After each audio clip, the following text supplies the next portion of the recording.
예,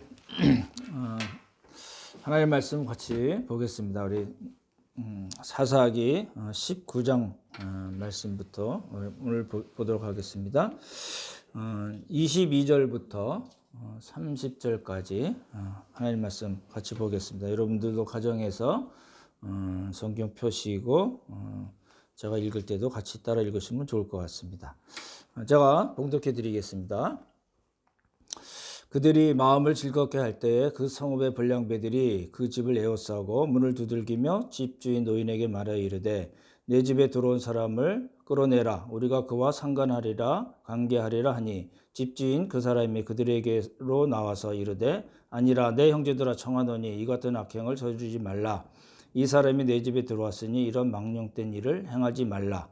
보라, 여기 내 처녀딸과 이 사람의 첩이 있은즉 내가 그들을 끌어내리니 너희가 그들을 욕보이든지 너희 눈에 좋은 대로 행하되 오직 이 사람에게는 이런 망령된 일을 행하지 말라 하나 무리가 듣지 아니하므로 그 사람이 자기 첩을 붙잡아 그들에게 밖으로 끌어내매 그들이 그 여자와 관계하였고 밤새도록 그 여자를 능욕하다가 새벽 미명에 놓은지라. 동틀 때 여인이 자기의 주인이 있는 그 사람의 집 문에 이르러 엎드러져 밟기까지 거기 엎드려져 있더라. 그의 주인이 일찍이 일어나 집 문을 열고 떠나고자 하더니 그 여인이 집 문에 엎드려져 있고 그의 두 손이 문지방에 있는 것을 보고 그에게 이르되 일어나라 우리가 떠나가자 하나 아무 대답이 없는지라. 이에 그의 시체를 나귀에 싣고 행하여 자기 곳으로 돌아가서 그 집에 이르러서는 칼을 가지고 자기 첩에 시체를 거두어 그 마디를 찍어 12덩이에 나누고 그것을 이스라엘 사방에 들어보내매 그것을 보는 자가 다 이르되 이스라엘 자손이 애굽 땅에서 올라온 날부터 오늘까지 이런 일은 일어나지도 아니하였고 보지도 못하였도다. 이 일을 생각하고 상의 후에 말하자 하니라. 아멘. 예, 모두 평안하시죠? 저희는 이제 17장, 18장 미가 사건, 요나단 사건을 마치고 오늘부터 19장부터 21장까지 있는 실체 12 토막 사건을 이제 보려고 합니다. 너무 길어가지고요. 실체 12 토막 사건 말하기도 좀 그래서 그냥 토막 사건으로 제가 계속 말씀을 드리겠습니다. 이제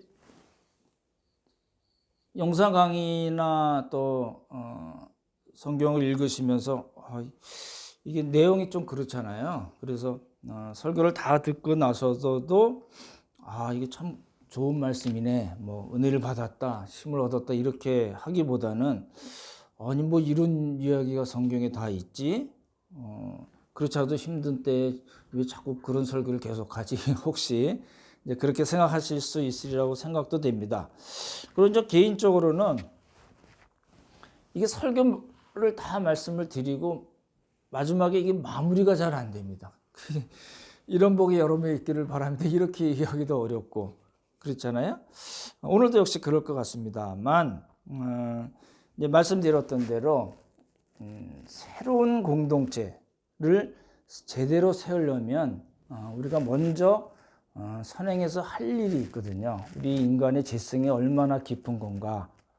그리고 우리 함께하는 교회가 처해 있는 한국교회 상황이 정말 어느 정도이길래 자꾸 한국교회 이르는가도 봐야 되고, 공동체 세우는 것뿐만 아니라 믿음으로 가정을 세워나가는 것도 그렇고 성경적인 교회를 세워나가는 그런 문제에 있어서도 먼저 제가 선행해서 해결해야 될 부분이 있습니다. 그래서 저는 그거를 이제 사사기로 잡아서 이제 요나단 사건이라든지 토막 사건 그리고 이제 기드온 사건을 통해서 이제 살펴보고 그리고 에스라 느헤미야를 통해서 어떻게 우리가 공동체를 세워 나갈 건가를 잡았기 때문에 전체 이 큰 그림 안에서 이제 이 토막 사건도 보시면 좋을 것 같습니다.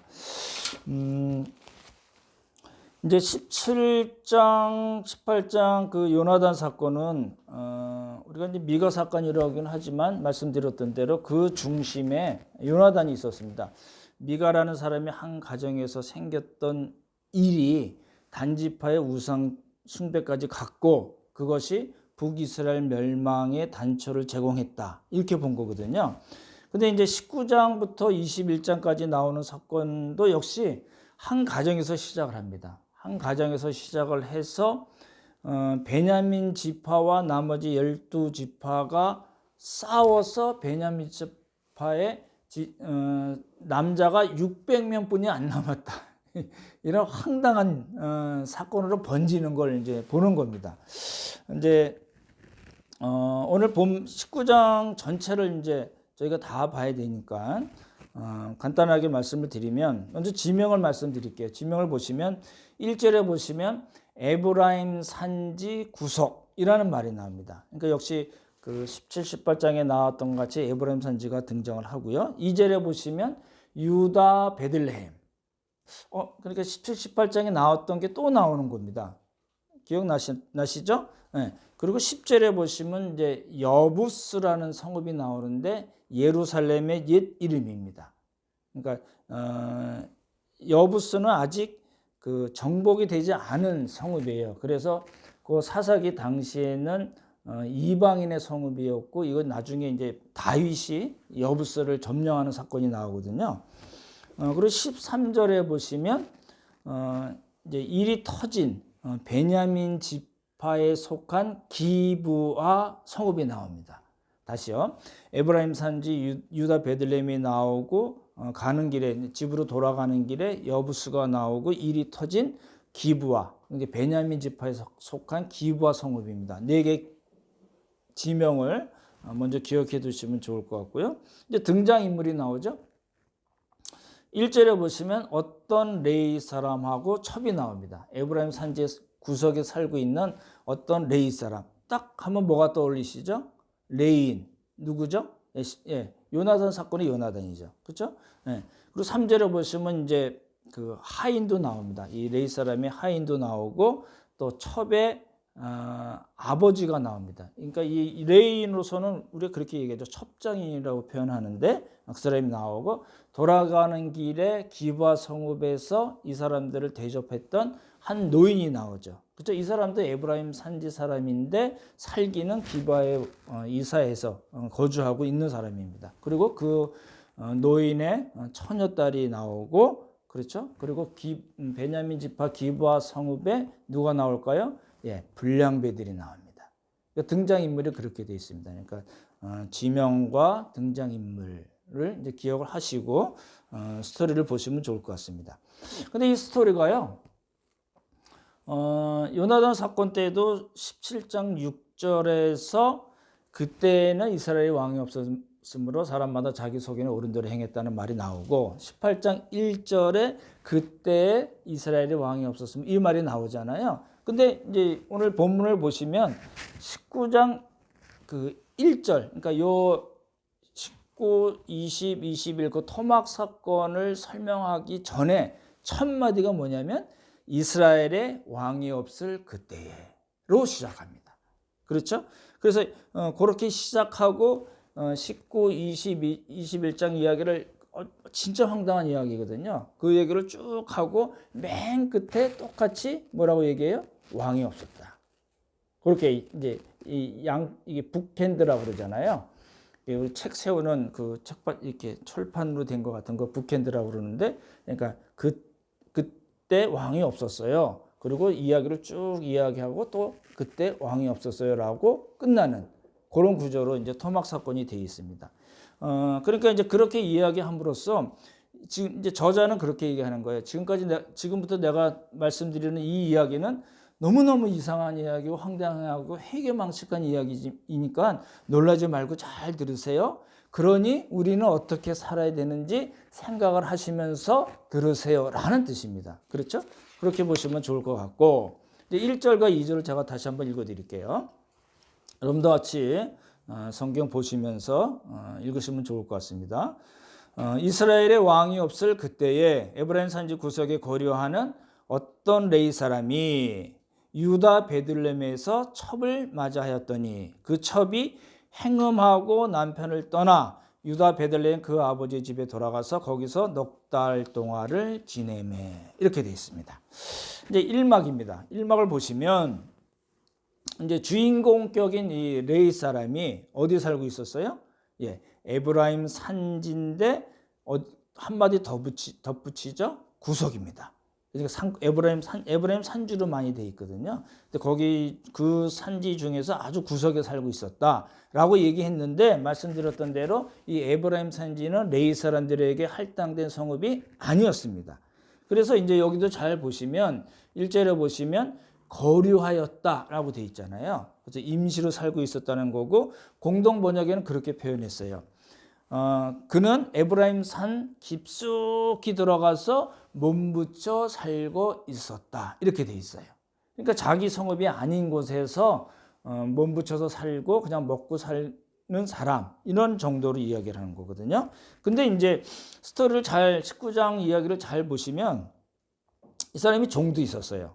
그렇죠? 종도 있었고 그 에브라임 산지에서 몇십 킬로 떨어진 그 유다 베들레헴에서 첩을 데리고 와서 살고 있었던 사람이에요. 그러니까 우리가 봤던 요나단 사건에서 봤던 요나단 같이 그냥 떠돌이는 아니었어요. 그렇죠? 근데 이제 이 요나단 사건하고 토막 사건을 좀 비교해 보시면 좋을 것 같아요. 똑같이 둘 다 어디예요? 장소가 에브라임 산지예요. 그렇죠? 네. 그리고 유다 베들레헴이 똑같이 나오는데 유다 베들레헴은 요나단 사건에서 요나단이 유다 베들레헴에서 떠돌아다니다가 온 거잖아요. 그래서 단지파랑 같이 이야기에 대해서 나중에 라이스로 가서 단지파의 제사장이 되잖아요. 토막 사건에서도 똑같이 에브라임 산지가 나옵니다.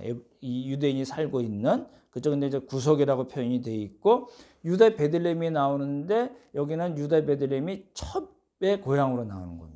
그러니까 그 사건을 이렇게 보시면 좋을 것 같아요.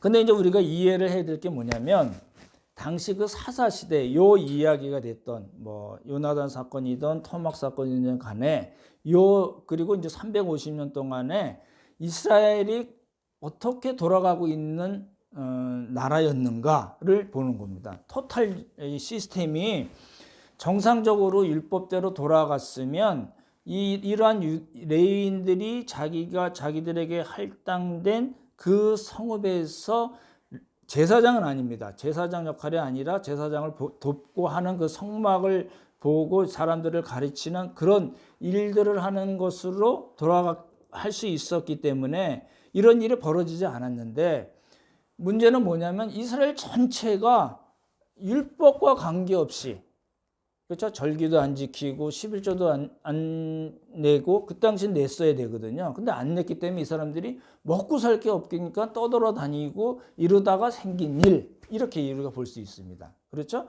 그러니까 이 문제를 미가나 요나단이나 이 토막 사건에 나온 무슨 이 레위인이나 또 이 기브아 사람들 깡패들 나오잖아요. 불량배들 그렇죠? 그 막 노인 이런 이상한 사람들의 이야기로만 볼 것이 아니라 이스라엘 전체가 다 그랬다.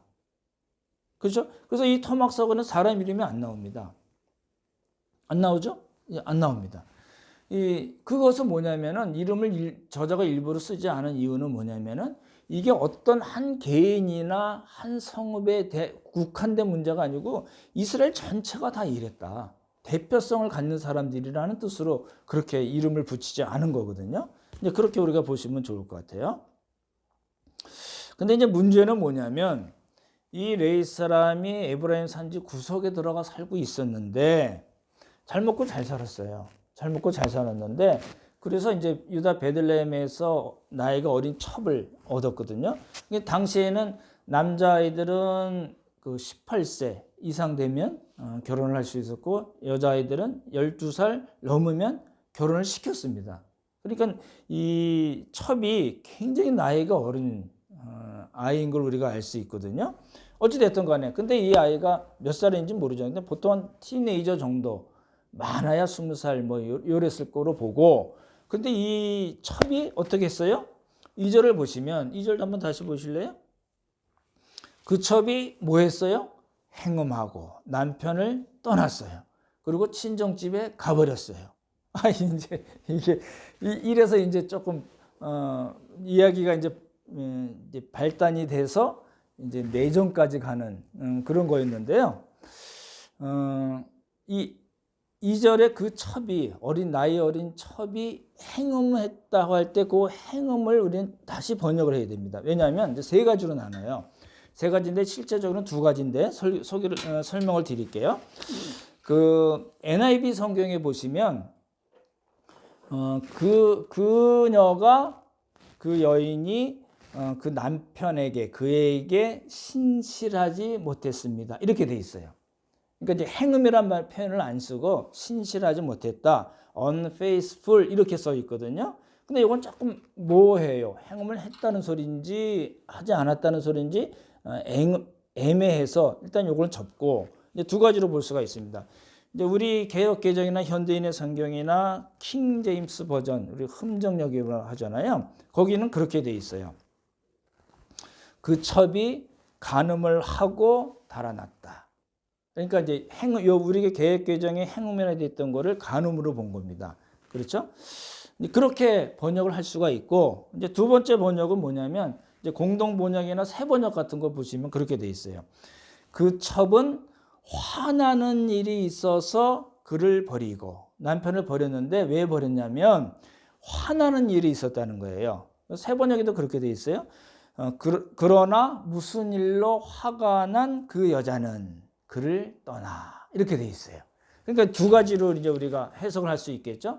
그러니까 개역 개정은 원문이 아니잖아요. 그러니까 원문을 그렇게 번역을 한 걸 우리가 보는 거거든요. 근데 그 개역 개정에는 행음이라고 돼 있는데 그렇게 같이 번역한 성경들도 있고, 그렇지 않고 행음으로 번역하지 않고 화가 났어 이렇게 표현하는 성경이 있기 때문에 우리가 둘 중에 한 가지를 선택을 해야 된다는 겁니다. 그 행음하다는 그 히브리어는 짜나라는 단어인데요. 두 가지로 똑같이 이제 번역이 돼요. 행음하다 또는 화나다, 증오하다, 이렇게 두 가지로 번역이 되어 있기 때문에 우리는 이렇게 다르게 번역된 것 중에 어느 거를 택할 건가를 뭘 기준으로 해야 되냐면, 그러니까 히브리 원문에는 두 가지가 다 가능한 번역이 되는 건데 우리는 그 중에 하나를 택한다면 뭘 기준으로 택할까요? 그걸 말씀드리는 거예요. 뭘 기준으로 택해야 되냐면 전체 스토리가 어떻게 되어 쓰여져 있는가를 보고 두 가지 중에 한 가지를 택하는 게 좋습니다. 이게 만약에 이 첩이 행음을 했잖아요. 그러면 율법에 의해서는 이혼 증서를 내주고 그냥 보내라고 돼 있어요. 근데 만약에 이 첩이 행음을 했다면은 친정집에 갈 수가 없었습니다. 당시 상황으로는 안 받아주는 그런 거였거든요. 우리는 지금은 안 그렇죠. 지금은 안 그렇지만 당시에는 그랬다는 거거든요. 근데 이 이야기를 잘 보시면 이 첩이 자기 친정집에 가서 넉 달을 지냈고 남편이 그 레위인이 그 친정집에 찾아가서 잘 달랬다라고 나와 있어요. 그러니까 이 여인에게 어떤 문제가 있었다고 보기가 조금 힘듭니다. 그렇죠? 그래서 이 여인이 남편이 있음에도 불구하고 간음을 저지르고, 그렇죠? 그리고 집으로 돌아갔다, 이렇게 우리가 번역을 하는 것보다는 오히려 남편의 어떤 문제가 있었기 때문에 이 여자가 화가 나서 친정집에 갔고 친정아버지도 받아줬고 넉 달 동안 거기 지냈는데 이 레위인이 왜 그랬는지 모르지만 가서 그 여인을 첩을 잘 달래고 구슬러서 집으로 돌아가는 중에 일이 터졌다, 이렇게 보는 게 더 좋을 것 같습니다. 그래서 70인역 같은 경우에도 그녀가 그에게 화를 냈다, 이렇게 번역이 되어 있거든요. 동의 안 할 수도 있잖아요. 그래서 한 가지 더 이런 해석을 뒷받침할 수 있는 그걸 한 가지 더 말씀을 드릴게요. 아까 말씀드렸던 대로 17장 6절과 그 다음에 18장 1절 그 요나스 사건 때도 나오고 19장 1절 그 다음에 21장 맨 마지막에 나오는 25절인데 거기 때 나오는 말이 뭐냐면 사람이 자기 소견대로 행했다, 이렇게 돼 있잖아요. 근데 요 사람이라는 원문은 뭐라고 돼 있냐면 남자나 여자 구분 없이 쓰는 그냥 일반적인 사람이라는 단어가 아니고 여자가 아닌 남자라는 뜻입니다. 이렇게 보셔야 돼요. 그러니까 여자가 아닌 남자가 자기 좋은 대로 자기가 옳다고 생각한 대로 행했기 때문에 사사시대 350년 동안 이런 문제가 생겼습니다 라고 얘기하는 겁니다. 저는 여자 우리 자매들을 좋아하기는 하지만 여성 우월주의라든지 뭐 이런 건 아닙니다. 그렇죠? 우리 형제들을 싫어하든지 이런 것도 더더욱 아닙니다. 하지만 여기 이 사사기에서 이야기하고 있는 사람이라는 거는 여자가 아닌 남자를 의미합니다. 그렇죠? 그렇기 때문에 이 레위인이 어떤 잘못이 있었는데 그 첩이 그것에 대해서 화를 내버리고 그냥 갔다. 뭐 잘했다는 이야기는 아니지만 그렇게 우리가 번역을 다시 생각해서 받아들여야 될 것 같습니다. 그렇죠? 그렇다면요. 잘 보십시오. 만약에 그렇다면 이 여인이 행음하고 간 것이 아니고 남자가 뭔지 모르지만 잘못을 해서 거기에 대해서 화를 내고 친정집에 가버렸다면은 이 여인이 나중에 이제 여러분 보셔서 아시겠지만 기브아 성읍에서 베냐민 지파 기브아 성읍에서 윤관을 당해서 죽거든요. 그렇죠? 그러니까 우리가 만약에 이 첩이 행음했어 이런 나쁜 대가리에 피도 안 바른 것이 뭐 이런 생각 그런 나쁜 짓을 해서 이렇게 이야기하면 안 되는 거거든요. 그렇게 행음하지도 않은 사람인데도 불구하고 우리가 그렇게 낙인을 찍어버리면 이 여인을 2번 죽이는 거나 마찬가지거든요. 그렇죠? 어떤 분은 그렇게 얘기해요. 행음을 즐기다가 결국에는 그 대가로 깡패들의 행음에 의해서 죽어버린 여인 이렇게 얘기하는 분들이 있어요. 그렇지 않습니다. 그러니까 이제 이렇게 개역개정이나 그렇게 행음으로 번역된 성경을 놓고 이 여인을 딱 고정시켜 놓고 스토리를 해석했기 때문에 그렇게까지 이야기가 나오거든요. 이렇게 이야기하신 분이 남자분이 아니고 여자분이에요. 행음을 즐기다가 행음에 의해서 죽어버린 여인. 꽃이다 이거죠. 아닙니다. 그렇게 보시면 안 됩니다. 그리고 많은 경우에 이 첩이라는 단어 때문에 이 여인에 대해서 우리가 편견을 갖습니다. 그죠? 무슨 이야기냐면요. 아내라고 이야기하는 히브리 단어하고 첩이라고 이야기하는 히브리 단어는 달라요. 그러니까 정식 아내, first wife는 아니에요. 당시 상황에서. 이 첩이라는 단어는 좀 이렇게 히브리 단어를 좀 기억해 두시면 또 도움이 될 것 같은데 필레 게시라는 단어입니다. 다시요. 필레 게시라는 단어가 이제 첩이라는 뜻인데 이거는 무슨 이야기냐면요. 일부 다처 사회에서 일반적으로 사회적으로 용납이 된 2번째 아내라는 뜻입니다. 그러니까 second wife라는 거죠. 또는 아내가 죽은 다음에 맞아들인 2번째 아내라는 뜻이 있습니다. 그러니까 우리가 생각하고 있는 첩의 개념하고는 다릅니다. 그렇죠? 그 구약 성경에 여러 가지 나와요. 그 솔로몬이 그 빈장이라고 해석이 되어 있는데 빈장을 300명을 얻었다. 1000명 중에 빈장이 300명이 있었다. 이거 빈장이나 비빈 이것도 다 필레게시예요. 그리고 첩도 그렇고 후궁도 다 이 필레게시로 되어 있어요. 그러니까 이제 정식 부인이긴 하지만 서열이 낮은 거예요. 그렇죠? 법적인 권리도 있는 사람입니다. 그러니까 이 첩에 대한 우리 한국 사회는 그런 일들이 많았기 때문에 첩 그러면 막 이렇게 안 좋게만 보지만 오늘 본문에서는 그런 개념하고는 조금 다릅니다. 그렇죠? 우리가 아는 야곱도 그렇잖아요.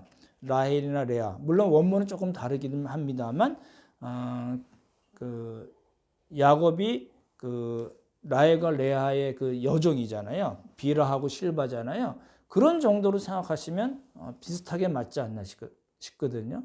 단어 자체는 다르지만 그런 정도로 보시면 좋을 것 같습니다. 그렇다면 근데 이 여자는 아무 문제가 없는 건가요? 그렇지는 않습니다. 왜냐하면 이 세컨 와이프는 율법에서 인정하는 신분은 아니에요. 그러니까 이 토막 사건이 좀 해석이 어려운 것 중에 하나가 뭐냐면요. 이 여인의 첩이라는 필레겟이라는 이 첩의 신분이 율법에서 인정하는 신분이 아닌 게 하나가 있고요. 그 다음에 혹시 첩이 행음을 했다 하더라도 여기서는 아닙니다만 첩의 행음에 대한 율법 조항이 안 나와 있어요.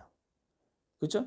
그러니까 세컨 와이프를 인정하지도 않고 그 첩이 어떤 행음을 했을 때 어떻게 처리하라라는 율법도 안 나와 있고, 또 한 가지 시체를 토막을 내 가지고 이 레인이 보냈잖아요. 그 시체 토막을 내면 안 된다는 율법 교양도 없습니다. 그러니까 이게 좀 어렵죠. 제가 잘 못 찾아서 그런지 모르겠는데 제가 지금 말씀드린 세 가지 이 규정은 율법에 나와 있지 않아요. 그러니까 문제가 없나요? 아니죠. 그렇죠? 그건 놓치시면 안 되긴 하지만 그렇게 돼 있다는 이야기고, 그러면 오늘날도 이제 이렇게 우리 아내를 너무너무 사랑하고 하지만 좀 약간 화한 마음이 있어서 우리가 필레겟이 세컨 와이프를 얻어도 될까요?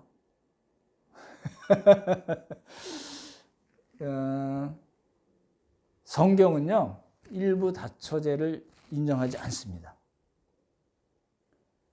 그죠? 우리가 잘 아는 대로 아담이 하와를 만났을 때 내 뼈 중에 뼈요, 살 중에 살이라고 그랬잖아요. 그 고백과 같이 하나님은 한 남자에게 한 여자만 허락하셨고 한 여자에게 한 남자만 허락하셨습니다. 그렇죠? 예, 이거 고리타분하다고 생각하시면 안 됩니다.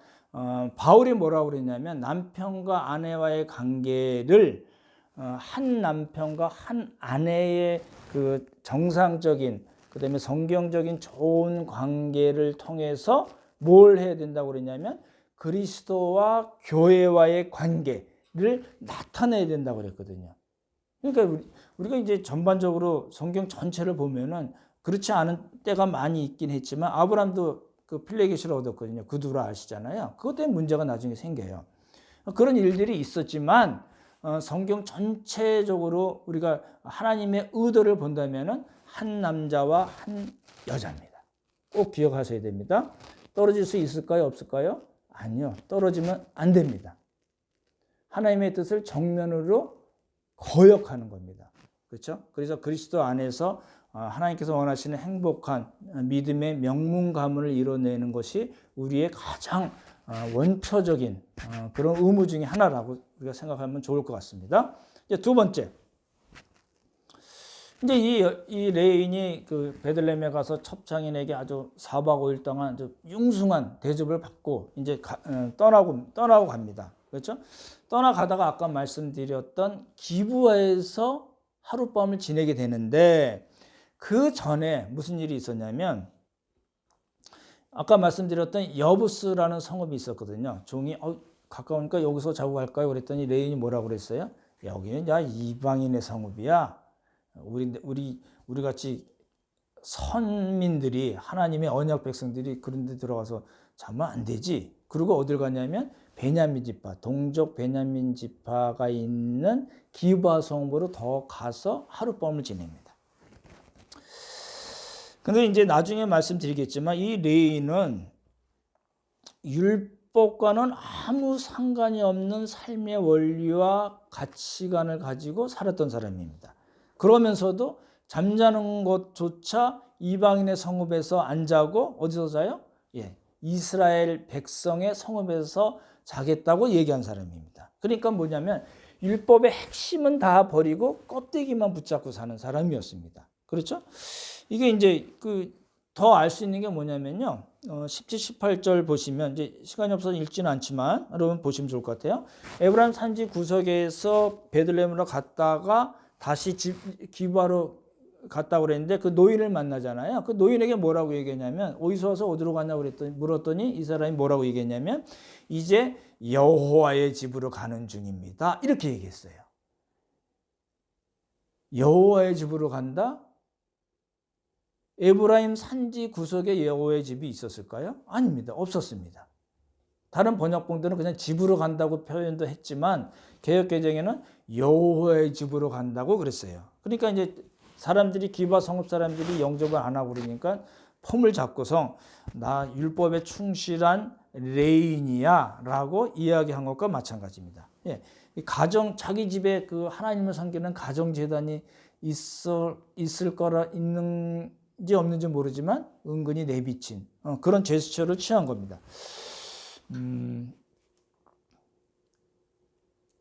그런 분들이 있어요. 제 환자 중에도 그런 분이 있는데 할머니 예수님 믿으세요? 그랬더니 그 할머니가 그러시더라고요. 이렇게 얘기하시더라고요. 뭘까요? 우리 기독교 5대째 믿고 있어. 이런 얘기예요. 나쁜 건 아니죠. 그분 뭐 좋은 일이긴 하지만 우리 집안에 목사와 장로가 수두룩해. 뭐 이런 사람들도 있잖아요. 그렇게 하나님의 말씀대로 잘 살고 율법의 핵심대로 살면 좋지만 그게 껍데기 신앙이라면 문제가 되는 거잖아요. 그렇죠?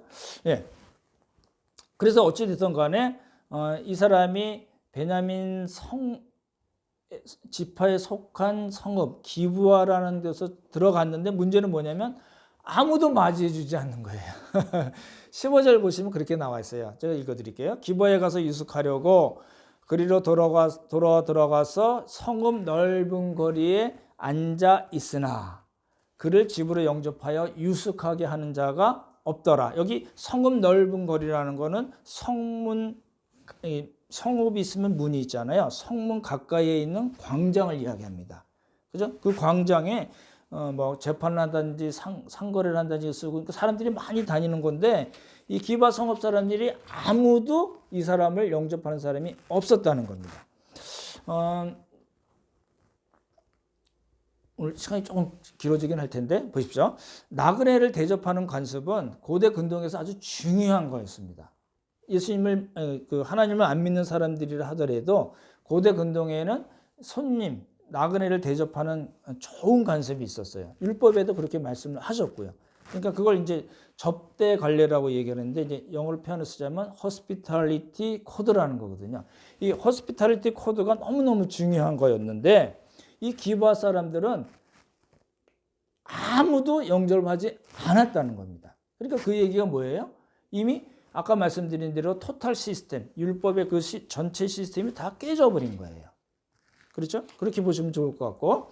근데 이제 에브라임 산지에 살다가 기브아에 이사 와서 한 딸, 처녀딸을 데리고 사는 노인이 이 사람을 영접을 했어요. 근데 이제 무슨 문제가 생기냐면 이제 그 사람이 들어가서 저녁 먹고 맛있게 이렇게 기분을 좋게 하고 막 이랬는데 동네 불량배들이 와서 뭐라고 얘기했냐면 22절 보십시오. 제가 읽어드릴게요. 그들이 마음을 즐겁게 할 때에 그 성읍의 불량배들이 그 집을 에워싸고 문을 두드리게 하며 집주인 노인에게 말하여 이르되 내 집에 들어온 사람을 끌어내라. 뭐라고 그랬어요? 우리가 그와 상관하리라, 관계하리라 이렇게 돼 있어요. 이제 이게 많은 분들이 이 관계한다는 거를 동성애로 얘기합니다. 뭐 틀린 말은 아닐 수 있습니다. 근데 이제 문자적으로는 어떤 성적 의미, 동성애의 의미가 있는데 이 레인이 나중에 첩을 내주거든요. 그때 이 사람들이 아무 소리 안 하고 데리고 가서 윤관을 하고 그 여인이 죽었거든요. 그러니까 그거 봐서는 단순히 동성애로만 보는 것보다는 어떤 일반적인 위협으로 보는 것도 좋습니다. 저는 두 가지를 다 택하는 편인데 어찌됐든 간에 이 사람들이 깬 게 있어요. 뭘 깼냐면 율법을 깼어요. 율법이 어떤 내용이냐면 세 가지를 깼어요. 뭐냐면 환대에 대한 율법이 있어요. 나그네를 대접하는 거는 율법에서 말씀하신 거예요. 그건 아주 중요한 이야기들이거든요. 그걸 이 사람들이 깼고 그리고 결혼 이외의 성관계에 관한 율법을 깬 거예요. 그렇죠? 그리고 동성애를 금지하는 법도 역시 깨버린 거예요. 그러니까 그 이야기는 뭐냐면 그 남자를 끌어내라. 우리가 그와 관계하리라. 이거는 동성애를 포함해서 이스라엘 백성들이 하나님께서 주신 율법을 모두 다 무시했다는 겁니다. 거기에 포인트가 있지 단순하게 동성애만 포인트가 있는 것은 아닙니다. 그렇죠? 근데 이제 이상한 일이 생겨요. 이 노인이 뭐라고 그러냐, 이 깡패들이 와가지고 그 레인을 내놔 그랬더니 이 사람이 어떤 짓을 했냐면 24절 보십시오. 24절 제가 읽어드릴게요. 보라, 여기 내 처녀딸과 이 사람의 첩이 있은즉 내가 그들을 끌어내리니 너희가 그들에게 욕보이든지 너희 눈에 좋을 대로 행하되 오직 이 사람에게는 망령된 일을 행하지 말라 이랬어요. 이제 거친 표현이 나올까 봐 참았습니다. 이 사람이 그렇게 얘기한 거예요. 매우 다급하게 얘기한 거예요. No! 하지마! 이렇게 얘기한 거예요. 그 표현이 그대로 있어요. 아니라 23절에 보면 아니라 말라 이렇게 돼 있거든요. 그렇죠? 그러니까 욕보이든지 뭐 어떤 짓을 하든지 너희들 마음대로 해. 근데 이 남자, 이 레이에게는 하면 안 돼. 이 얘기예요. 그렇죠? 이게 어떻게 생각되세요? 이거 완전 우리 시대에 완전 이제 이 치매, 알츠하이머병에 의한 뭐 이런 건가요? 혈관성 치매 이런 건가요? 아니 어떻게 이럴 수가 있을까라는 거예요. 이 레인의 첩을 내주겠다는 거는 그 당시 상황은 어느 정도 이해는 돼요. 왜냐하면 이 첩은 일종의 재산이에요. 지참금을 주고 데려오는 거기 때문에 그럴 수 있다. 그 당시에는 그럴 수 있다 치더라도 자기 딸을 불량배에게 내준다? 이 사람이 지금 아까 말씀드렸던 접대 관례, 그 호스피탈리티 코드를 율법에 말씀하신 그 접대 관례를 지키기 위해서 얘기한 한 걸 걸까요? 당시 고대 근동에서 행해졌던 그런 접대 관례를 지키려고 자기 딸까지 내주려고 그랬을까요? 이게 정신이 없는 사람이에요. 어떻게 그럴 수가 있을까요? 그러니까 당시 행했던 접대 관례라든지 율법하고는 전혀 관계가 없는 그런 짓거리를 하려고 한 겁니다. 그렇죠? 왜 그랬을까요? 왕이 없었어요. 그때 왕이 없어서 자기가 옳다고 생각하면 그렇게 행해버렸던 그런 시대라는 의미가 있는 겁니다. 그렇죠? 근데 이제부터 본론에 들어가는 건데 시간이 많이 갔지만 보십시오. 이 레인을 한번 봐야 돼요. 레인은 어떻게 했을까요? 요 상황에서 어떻게 했어요? 자기 첩을 내줬어요. 왜요? 자기 살라고.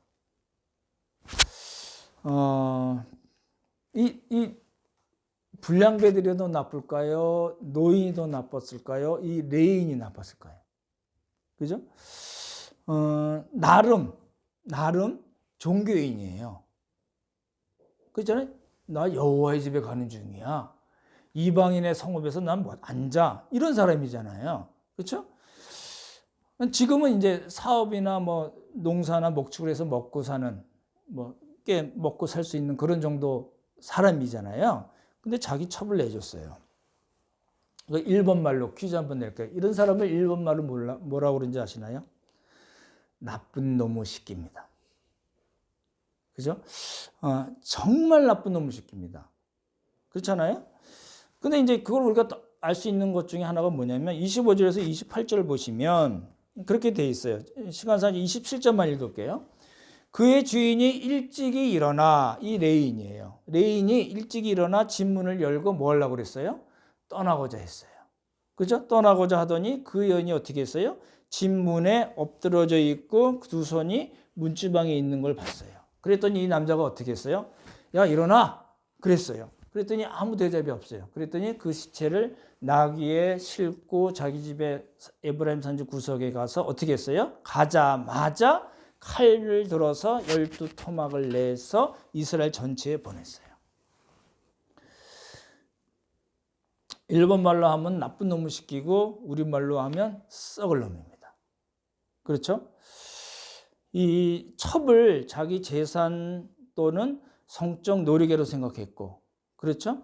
이 첩은 아무런 힘도 없고 남자들의 희생양이었고 도와줄 친구도 없고 죽은 다음에도 울어줄 사람이 없었던 그런 여인으로 지금 등장을 하는 겁니다. 계산은 한마디도 없습니다. 그죠? 근데 이 레인이 한 짓은 일종의 시체 훼손죄입니다. 아까 말씀드렸던 대로 시체를 토막을 내면 이 사람을 어떻게 처리해야 된다는 율법 규정 자체가 없어요. 제가 알기로는 그렇습니다. 혹시 아시면 알려주세요. 율법의 정죄도 없는 그런 짓을 한 거예요. 이거 황당한 일이죠. 그렇죠? 정말 황당한 일입니다. 이 사람이 근데요, 나중에 20장을 보시면 정의를 부르짖어요. 이 참 희한한 일이죠. 정의를 부르짖고 이 사건을 이스라엘 전체에 이제 문제를 만듭니다. 이슈화합니다. 그래서 아까 말씀드렸던 대로 베냐민 지파하고 이스라엘 지파들이 싸우는 바람에 베냐민 지파의 남자 600명뿐이 안 남게 되는 사건까지 번지게 됩니다. 근데 그 일에 이 레인이 핵심에 있었다는 겁니다. 이제 우리가 생각해 볼 건 그거예요. 좀 짧게 말씀드리면 이런 일이 도대체 왜 일어났는가? 그죠? 그 사사기 2장에 보시면 2장 10절에 보시면 제가 읽어드릴게요. 그 세대의 사람들도 다 조상에게로 돌아갔고 여호수아 세대죠. 그 후에 일어난 다른 세대는 뭘 했냐면 여호와를 알지 못하며, 그죠? 지식적으로 알지 못했다는 게 아니고 체험적으로 몰랐다는 거예요. 여호와께서 이스라엘을 위해서 행하신 일도 알지 못하였더라. 알지 못하는데 문제가 있었다는 거예요. 안다는 걸 말씀드렸던 대로 체험적인 알미거든요. 알지 못했다고 얘기했는데 그 사사기 기자가 무슨 표현을 썼냐면 절대적으로 부정을 나타내는 로라는 단어. 여러 번 말씀드렸잖아요. 결코 알지 못했습니다. 그래서 이런 일들이 일어났습니다. 라고 얘기하는 겁니다. 그렇죠? 이제 결론을 조금 길게 내자면 이제 오늘 이 스토리를 통해서 우리 자신을 비춰본다면 우리는 어떤가요? 이 노인은 그랬어요. 자기 나름 율법을 지킨다는 명목으로 여인들 첩을 내어주고 자기 딸까지 내어주려고 했어요. 그렇죠? 너무나 이상한 거잖아요. 이게 우리도 그럴 수가 있어요. 율법적인 신앙에 우리가 빠져 있는 경우가 있어요. 아닌 것 같잖아요. 많습니다. 11조도 그렇고요. 주일 성수 개념도 그래요. 나중에 제가 코로나 다 끝난 다음에 주일 성수에 대해서 한번 말씀을 드리겠지만 절기도 그래요. 여러분 잘 생각해 보시죠. 교회마다 맥주절 지키잖아요. 그렇잖아요. 율법에 있는 거예요. 율법에 있는 맥주절 지키는데 뭐가 잘못됐어요? 예, 이미 끝난 하나님께서 예수님께서 다 완성하신 그거 갖고 지금도 하고 있는 거잖아요. 그걸 뭐라고 그래요? 율법적 신앙이라고 그러는 거예요. 이게 이제 교회를 지탱해주는, 경제적으로 지탱해주는 걸로 써먹는 거 아닌가요? 아니, 맥주절 지키면 6월절은 왜 안 지키나요? 그렇잖아요. 3대 절기가 6월절, 맥주절, 초막절인 거 아시잖아요. 초막절 안 지키잖아요. 그 하나님의 교회라는 이단이 있잖아요. 6월절 지키고요. 초막절, 맥주절 아주 성대하게 지킵니다. 그죠? 그러니까 이게 우리가 고쳐야 될 시스템이 뭐냐면 우리는 너무 율법적인 신앙이 빠져 있어요. 나중에 좀 자세히 여러분 잘 생각해 보십시오. 우리가 사순절 지키잖아요. 대림절, 강림절, 성탄절 전에 또 부활절도 하잖아요. 근데 제가 이제 이런 걸 우리는 안 하잖아요. 부활절은 너무 중요하기 때문에 말씀을 드리긴 하지만 어떤 느낌을 갖냐면 이게 뺑뺑 돈다는 느낌을 갖는 거예요. 한 주간 동안 특세하고 막 고난 주간을 막 이러다가 딱 자고 나서 부활절 되면 할렐루야 예수 부활하셨다 그러잖아요. 나쁜 건 아닙니다만 그걸 어떻게 해요? 무한 반복하는 거예요. 뺑뺑 도는 거예요. 뺑뺑 도는 거예요. 그렇죠? 부활절을 우리가 왜 지키냐면 부활의 의미가 무엇인가 그 의미를 우리가 깊이 성경적인 그 가르침을 마음에 새기고 그 말씀대로 살겠다고 해야지 이게 도는 게 아니에요. 도는 게 아니고 이렇게 해서 우리는 나아가는 거예요. 예수님께서 하나님 우편에 계셔서 우리들을 지금 다스리고 있는 그 통치에 우리가 순종하겠습니다라는 결단을 하는 그런 시간이지. 예수 부활하셨어요. 기뻐요. 예, 기뻐요. 근데 그래서요. 그 다음에 우리 해결이 안 되는 거예요. 그렇잖아요. 율법적인 신앙의 이거든요. 오늘 이제 말씀을 마치겠습니다. 시간이 많이 가서. 근데 19장 내용은 아까 처음에 소두에 말씀드렸지만 은혜롭지가 않아요. 이건 읽고 묵상해도 기쁨이 생기거나 힘이 생기거나 은혜 받았다고 얘기하기 힘든 부분이에요. 근데 왜 우리가 봐야 되나요? 예, 우리의 모습, 이 사람들 지금 말도 안 되는 이 나쁜 놈의 새끼들의 모습이 우리에겐 없냐는 거예요. 우리도 모르게 그런 신앙에 빠져 있지는 않은가 봐야 된다는 거예요. 그렇잖아요. 내용도 험악한데 말씀 너무 세게 드려서 죄송하긴 하지만 그래도 우리가 우리 자신을 하나님의 말씀에 비춰서 확인해 봐야 돼요. 점검을 해 봐야 돼요. 그렇죠? 우리 모두 이 말씀을 새기고 또 새겨서 그러한 사건들을 성령의 감동으로 기록하게 하신 하나님께서 우리에게 무엇을 원하신가를 잡아야 됩니다. 그렇죠? 예, 그걸 통해서 우리도 다시 새로운 공동체로 거듭나고 우리의 가정이나 우리 개인이나 우리 교회 공동체 모두 하나님께서 기뻐하시는 그런 사람들과 공동체가 되기를 예수님의 이름으로 축원합니다. 기도하겠습니다. 하나님 아버지 감사드립니다.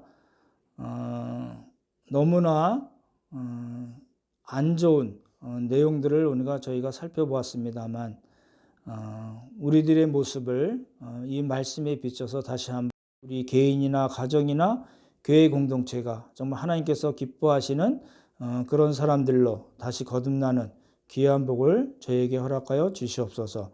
아버지 내 감사드리오며 귀하신 예수님 이름 받들어 기도드렸사옵나이다. 아멘.